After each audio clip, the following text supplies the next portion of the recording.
Hello everyone, welcome to our channel. आज हम पढ़ने जा रहे हैं जजमानी सिस्टम। जजमानी सिस्टम भारत की एक व्यवस्था के रूप में जाति व्यवस्था को माना जाता है कि जाति एक अनुपम व्यवस्था है, प्राचीन काल से माना जाता है। उसके अंदर ही एक अर्थव्यवस्था और सामाजिक व्यवस्था को लेकर जजमानी सिस्टम बहुत एक अच्छी व्यवस्था मानी जाती थी। हालांकि ये व्यवस्था वर्तमान काल में उपस्थित नहीं है, लेकिन प्राचीन काल में या देखें सामंत काल में तो जाति व्यवस्था जजमानी व्यवस्था थी। इसको बार्टर सिस्टम बोला जाता है। जजमानी व्यवस्था भारत की एक अनुपम व्यवस्था है। यह एक आर्थिक और सामाजिक व्यवस्था है। सबसे पहले देखें तो हम जजमानी व्यवस्था के बारे में उसकी परिभाषाएं देखेंगे, उसकी विशेषताएं, शब्दावलियाँ, उसके प्रकार्य और अकार्य और उसकी थिंकिंग देखेंगे कि हर किसी व्यक्ति की अलग थिंकिंग होती है सोचने की।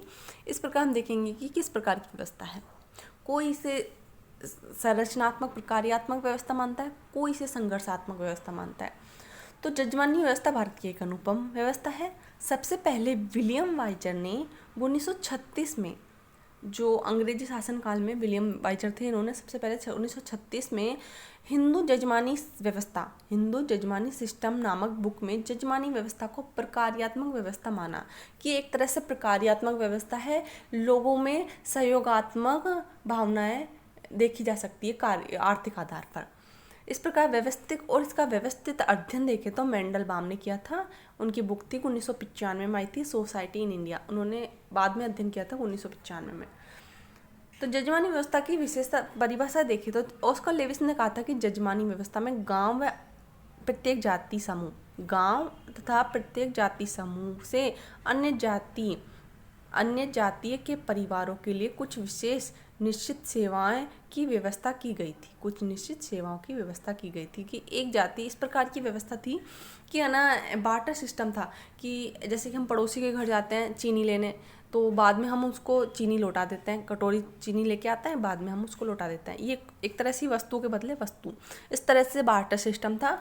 मुख्यतः जातियों में पाया जाता था। जैसे कि कोई धोबी है तो वो किसी ब्राह्मण के घर में वैसे ब्राह्मण के घर में धोबी हर व्यक्ति के अनुसार कपड़े धोता था, बदले में उसको अनाज मिलता था और अनाज के साथ साथ उसको कुछ परितोषण मिल जाता था ऊपर से, और ब्राह्मण की सेवा मिल जाती थी। इस प्रकार अगर तुम मेरी सेवा करो मैं तुम्हारी सेवा करूंगी, इस प्रकार बार्टर सिस्टम देखा गया है।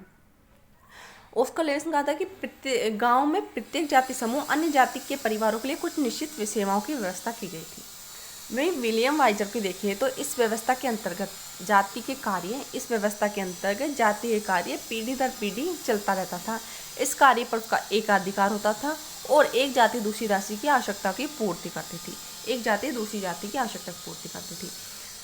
यानी इनके की पॉइंट नोट करना कि ऑस्कर लेविस ने प्रत्येक जाति के अन्य जाति से कुछ प्रकार के परिवारों से संबंध होता था और निश्चित सेवाओं की व्यवस्था होती थी।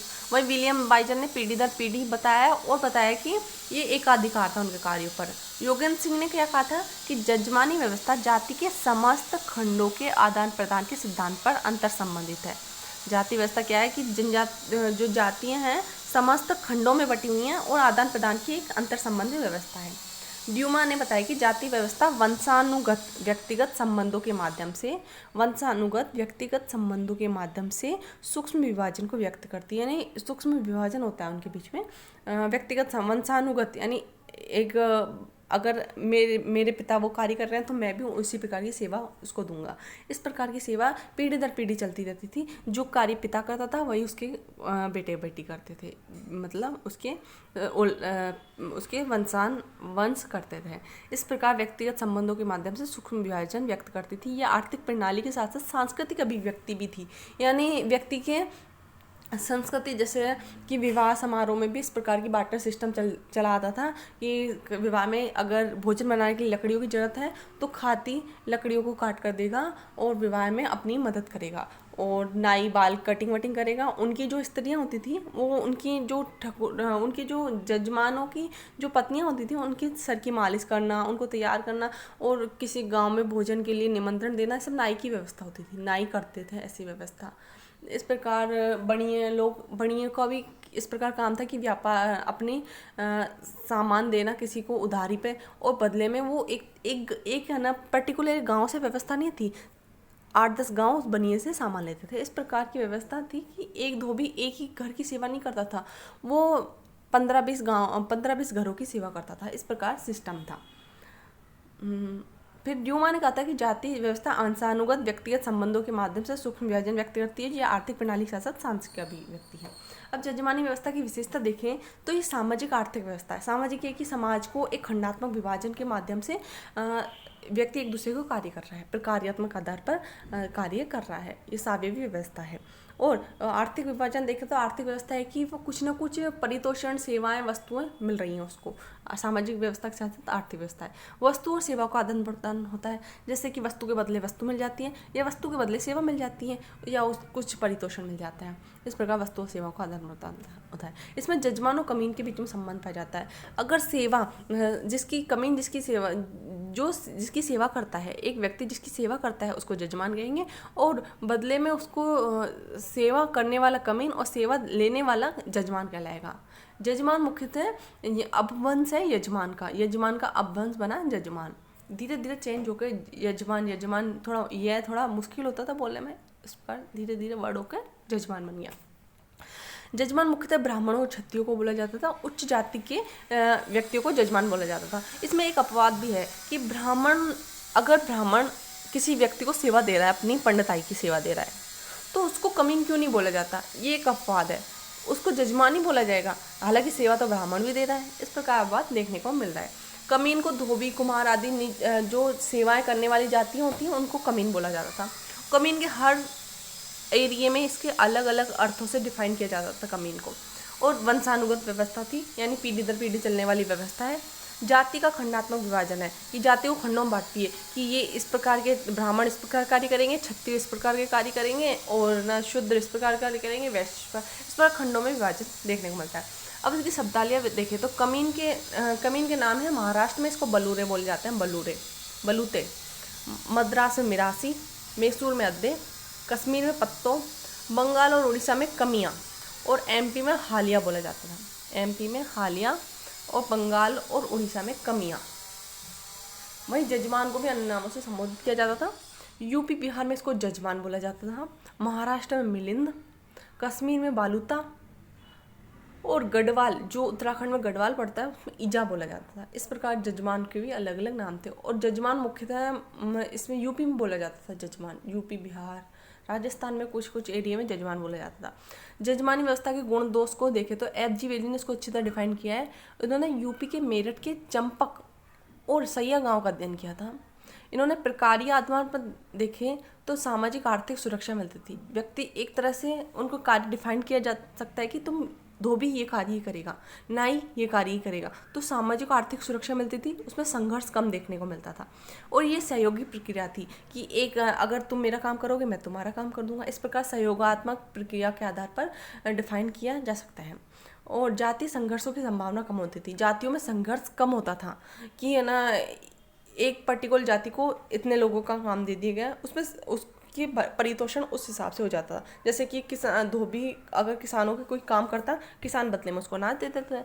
इस प्रकार उनकी खाने पीने की साल भर की व्यवस्था भी हो जाती, और वो अपना संघर्ष भी कम हो जाता था जातियों के बीच में। और ये सावयवी व्यवस्था थी, यानी एक ही व्यक्ति के ऊपर पूरा कार्य नहीं कि अगर धोबी कपड़े भी धोएगा तो वो खेती भी करेगा, वो किसी रिश्तेदार का खत लेकर बाहर भी जाएगा। इस प्रकार एक अकेले व्यक्ति के लिए कार्य मुश्किल हो जाता था। इस प्रकार ये व्यवस्था उस टाइम अच्छी मानी गई है कि एक व्यक्ति पर्टिकुलर एक कार्य करे, दूसरे व्यक्ति को उस प्रकार, जैसे कि विशेषीकरण जो आजकल वर्तमान समाज में पाया जाता है कि एक व्यक्ति एक ही कार्य में विशेषता हासिल कर ले और वो उस प्रकार का कार्य करे, हालांकि रिस्क कितना भी हो। इस प्रकार जैसे कि दुर्खाइम ने बोला था कि सावयवी एकता के बारे में बोला है कि ना औद्योगिक समाज में यानी आधुनिक समाज में सावयवी एकता देखने को मिलती है कि व्यक्ति विशेषीकरण के आधार पर सहयोग पाया जाता है कि हमें उसकी ज़रूरत है। इस प्रकार व्यक्तियों के बीच में संबंध बना रहता है। इस प्रकार सावयवी एकता पुराने ज़माने में देखने को मिलती थी। एकता में वृद्धि होती है। वहीं इसके अप्रकार्य देखें तो शोषण में प्रवृत्ति है कि अगर एक व्यक्ति से अगर कुछ हरिजन हरिजन नामक कास्ट है, उससे अगर सारा दिन भी शादियों में पत्तले उठवाना, उसे झाड़ू लगवाना, इस प्रकार कार्य किया गया और बदले में उनको क्या दिया गया, कुछ परितोषण। इस प्रकार शोषण की प्रवृत्ति देखने को मिलती है। उनसे कार्य तो ज़्यादा करा लिया गया है, लेकिन उनको कीमत बहुत कम देखने को मिलती है। और रूढ़िवादी भावना विचारधारा देखने को मिलती है। जो ब्राह्मण होते हैं अपनी नाक को ऊंची रखने के लिए वो झुकते ही नहीं है किसी के सामने। इस प्रकार रूढ़िवादी व्यवस्था देखने को मिलती है। उनके साथ बैठ के खाना भी नहीं खा पाते। ये एकता की भावना नहीं है, एक तरह से रूढ़िवादी भावना धीरे धीरे पनप गई है। भाग्यवादी सोच को, विचारधारा को जन्म देती है कि व्यक्ति अपने भाग्य समझकर उसी में अपना आगे बढ़ने की बजाय उसी में अपना जीवन व्यतीत करता है सारी जिंदगी। व्यवसाय की प्रगति में बाधा, एक व्यक्ति जब चाहता है कि मेरा व्यवसाय आगे बढ़े, उसकी प्रगति में बाधा उत्पन्न हो जाती है और वो आगे बढ़ने की नहीं सोच पाता और श्रेष्ठताहीनता की मनोवृत्ति पैदा हो जाती है। एक व्यक्ति अपने आप को श्रेष्ठ समझता है, वो झुकना नहीं चाहता किसी के सामने। वहीं दूसरा व्यक्ति अपनी भाग्यवादी परंपरा के कारण, अपनी भाग्यवादी सोच के कारण वो उसी में हीनता की भावना को महसूस करता है और इसमें योग्यता को बढ़ावा नहीं मिल पाता। एक व्यक्ति में अगर अच्छी योग्यता है तो उसको बढ़ावा नहीं मिल पाता, वो अपनी योग्यता को आगे नहीं बढ़ा पाता, क्योंकि जाति व्यवस्था उस पर प्रतिबंध लगाती है। हर जाति की अपनी पंचायत होती है, वो पंचायत अगर कोई व्यक्ति दूसरा कार्य करता है तो उसको करने से रोकती है। इस प्रकार चीज़ें देखी गई है। आगे देखें तो अलग अलग व्यक्तियों ने इसकी अलग अलग सोच को डिफाइन किया है। जैसे विलियम वाइजर ने बताया कि ये प्रकार्यात्मक दृष्टिकोण है, या संरचनात्मक प्रकार आधार पर देखा कि ये सहयोगात्मक दृष्टिकोण है, इससे व्यक्तियों में सहयोग बढ़ता है। इन्होंने अच्छी बात पर ज़्यादा जोर दिया। इन्होंने यूपी के मैनपुरी के करीमपुर गांव का अध्ययन किया। यूपी के मैनपुरी के करीमपुर गांव का 1936 में इनकी बुक आई थी हिंदू जजमानी सिस्टम, उसमें अध्ययन किया कि यह समतामूलक व्यवस्था है, यानी व्यक्ति को समानता के आधार पर देखा गया है और वस्तुओं सेवाओं का आदान प्रदान होता है इसमें। और व्यवस्था सामाजिक जीवन की सभी जातियों एक दूसरे पर निर्भरता बनी रहती है, जिससे जातियों में जुड़ाव अधिक देखने को मिलता है और सामाजिक आर्थिक सुरक्षा प्रदान करती है। वहीं ऑस्कर लेविस ने संघर्षवादी दृष्टिकोण से देखा और इन्होंने बताया कि जजमानी व्यवस्था एक शोषण वाली व्यवस्था है। इन्होंने यूपी के रामपुर गांव का अध्ययन किया। एन ऑटोबायोग्राफी ऑफ स्वीपर्स पर अध्ययन किया कि स्वीपर्स का कहीं ना कहीं शोषण होता है। उनको काम तो बहुत ज़्यादा कराया जाता है, उनसे गंदगी उठवाई जाती है, लेकिन उनको इतना परितोषण नहीं मिल पाता। उच्च जाति निम्न जाति का शोषण करती है। कुछ जातियाँ सेवा लेती है लेकिन देती कुछ नहीं है। कुछ जातियाँ सिर्फ वस्तु लेती हैं, सेवा नहीं। ब्राह्मण सेवा देते हैं बट उनको कमीन क्यों नहीं कहा जाता? क्यों उनको ब्राह्मण सेवा तो देता है लेकिन उनको कमीन क्यों नहीं कहा जाता? इस प्रकार की उनकी सोच थी। लुईस डूमा ने बताया कि जजमानी व्यवस्था शोषणकारी व्यवस्था है। निम्न जातियों के हितों के विरुद्ध काम किया जाता है उच्च जातियों के द्वारा। निम्न जातियों के हितों के विरुद्ध काम किया जाता है। निम्न जातियों को नीचा दिखाने के लिए इस प्रकार के कार्य दिए जाते हैं उनको कि वो इसी प्रकार के कार्य करें। MS राव ने दिल्ली का अध्ययन किया। उन्होंने बताया कि नगरीकरण के कारण जातियों ने सिर्फ प्रदूषित व्यवसाय त्याग दिया है, अपितु सेवाओं भी नगर में बेचने लगे हैं। उन्होंने ऐसा प्रदूषित व्यवसाय त्याग दिया है, अब वो अपनी सेवाएं नगरों में, औद्योगिकरण कारण नगरों में अपनी सेवाएं बेचने लगे हैं और पारस्परिक निर्भरता समाप्त हो गई हैं। इसमें परिवर्तन किस प्रकार आया देखें तो ब्रिटेन शासन के दौरान कुछ चेंजेस आए कि उन्होंने बहुत सारी चीज़ें गवर्नमेंट की तरफ से ऑफर निकाला कि आपको गवर्नमेंट जॉब में आरक्षण वगैरह।